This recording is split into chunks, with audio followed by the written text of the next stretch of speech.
স্বামীজির পত্রাবলী থেকে আজকের চিঠি শ্রীযুক্ত বলরাম বসুকে লিখিত। বৈদ্যনাথ, 24শে ডিসেম্বর 1889। নমস্কার পূর্বকম। বৈদ্যনাথে পূর্ণবাবুর বাসায় কয়েকদিন আছি। শীত বড় নাই, শরীরও ভালো নহে, হজম হয় না, বোধহয় জলে লৌহাধিক্যের জন্য। কিছুই ভালো লাগিল না। স্থান, কাল ও সঙ্গ। কাল কাশী চলিলাম। দেহঘরে অচ্যুতানন্দ তাঁর বাসায় ছিল। সে আমাদের সংবাদ পাইয়াই বিশেষ আগ্রহ করিয়া রাখিবার জন্য বড় জিদ করে। শেষে আর একদিন দেখা হইয়াছিল, ছাড়ে নাই। সে বড় কর্মী, কিন্তু সঙ্গে 7-8টা স্ত্রীলোক বুড়ি। জয় রাধে কৃষ্ণই অধিক।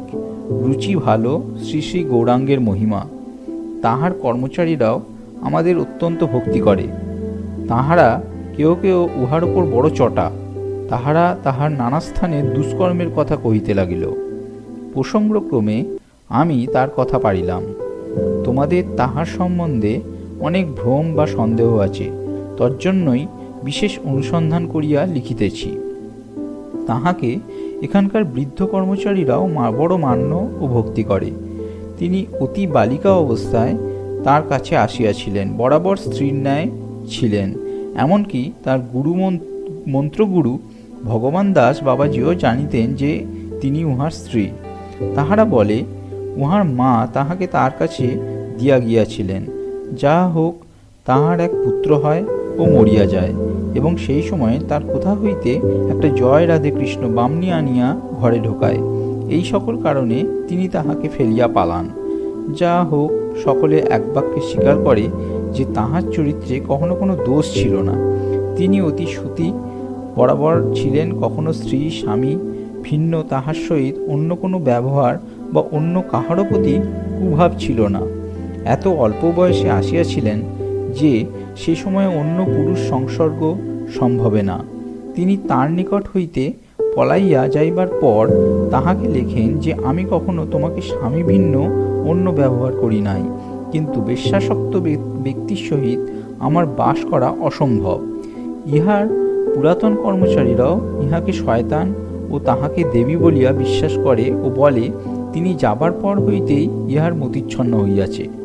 এ সকল লিখিবার উদ্দেশ্য এই যে তাহার বাল্যকাল সম্বন্ধী গল্পে আমি পূর্বে বিশ্বাস করিতাম না। এ সকল ভাব সমাজে যাহাকে বিবাহ বলে না, তাহার মধ্যে এত পবিত্রতা আমি রোম্যান্স অর্থাৎ কাল্পনিক মনে করিতাম। কিন্তু বিশেষ অনুসন্ধানে জানিয়াছি সকল ঠিক। তিনি অতি পবিত্র, আবাল্য পবিত্র, তাহাতে কোনো সন্দেহ নাই।